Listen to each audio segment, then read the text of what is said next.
And then my boss is calling me like, you better go to work. And I'm like, nah, I'm offended that I have to go to work. And I find that extremely offensive.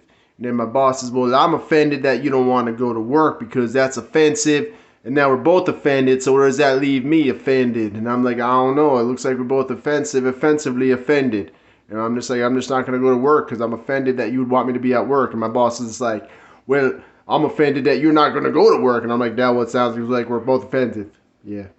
And they're like, you better go to work. And I'm like, I don't want to go to work. I'm offended. I'm offended that I'm going to have to go to work. And it's offensive to go to work because I'm offended. And the other person, my boss, is just like, well, I'm offended that you're offended because you didn't go to work. And now we're both offended. So what does this mean? And I'm just like, I don't know. I'm just completely offended by this offendingness of the offendiments. Looks like we both gonna not go to work because we're offended. Because I'm offended, you're offended that I'm going to work, which is making me offended. And I guess that's offensive.